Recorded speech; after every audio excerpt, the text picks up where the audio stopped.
जय हिंद साथियों, आज आरएसएस के 100 साल पूरे हो रहे हैं, यानी कि राष्ट्रीय स्वयंसेवक संघ।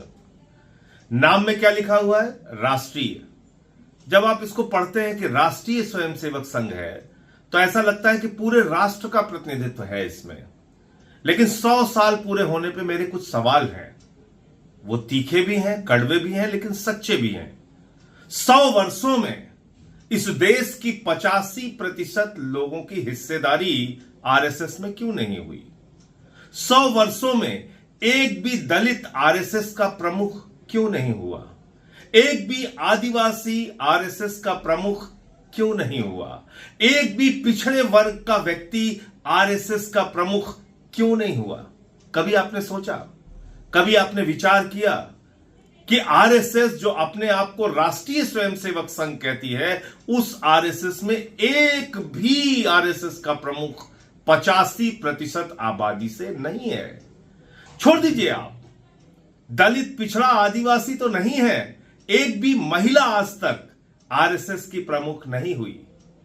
तो आप इसको एक दकियानूसी सोच वाला, एक संकुचित सोच वाला संगठन कह सकते हैं, जो संविधान के खिलाफ है, जो आरक्षण के खिलाफ है, जो दलितों के खिलाफ है, आदिवासियों के खिलाफ है, पिछड़ों के खिलाफ है, जो मनुवादी व्यवस्था में यकीन रखता है, जो जाति के नाम पर भेदभाव वाली व्यवस्था में यकीन रखता है, जो छूत और अछूत की व्यवस्था में यकीन रखता है, जो बाबा साहब डॉक्टर भीमराव अंबेडकर के खिलाफ है, उनके संविधान के खिलाफ है। ऐसे संगठनों से आपको सावधान रहना चाहिए। और इनका क्या योगदान रहा भारत की आजादी के आंदोलन में, यह आपको जरूर पढ़ना चाहिए। 100 वर्षों के पूरे होने पर इनकी शुरुआत 1925 से हुई है, और तब देश जब गुलाम था अंग्रेजों का, उस वक्त आरएसएस ने अंग्रेजों का साथ दिया। इस सच्चाई को देश के लोगों को आज 100 वर्ष पूरे होने पर बताना चाहिए।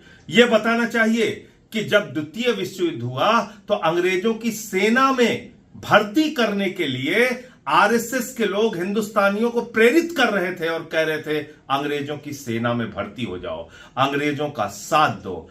आप जाइए, इतिहास में पड़ताल कीजिए, खोजिए और थोड़ा वक्त लगाइए, आपको पता चलेगा। क्रांतिकारियों की मुखबिरी इन्होंने की, भारत छोड़ो आंदोलन का विरोध इन्होंने किया, भारत की आन बान और शान तिरंगे झंडे का विरोध इन लोगों ने किया। यह इतिहास का ऐसा काला सच है जिसको आरएसएस कभी इनकार नहीं कर सकती। इसलिए जब आप 100 साल पूरे होने पर यह सुन रहे हैं कि प्रधानमंत्री टिकट जारी करने जा रहे हैं, पाठ्यक्रमों में आपको आरएसएस का इतिहास पढ़ाया जाएगा, तो उनकी बड़ाई, उनकी तारीफ, उनके कसीदे पढ़े जाएंगे, लेकिन यह नहीं बताया जाएगा कि इसने आजादी के आंदोलन में देश के साथ गद्दारी करने का काम किया है। यह भी नहीं बताया जाएगा कि 52 साल तक आरएसएस ने अपने मुख्यालय पर तिरंगा झंडा नहीं फहराया। और यह तो आपको जरूर याद रखना चाहिए कि यह भेदभाव में यकीन रखने वाला संगठन है। इसीलिए आज तक आरएसएस का कोई भी प्रमुख दलित,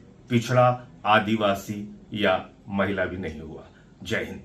अपने एवं अपने परिवार के बेहतर स्वास्थ्य के लिए परम मल्टी स्पेशलिटी हॉस्पिटल आइए, क्योंकि आपका जीवन अनमोल है।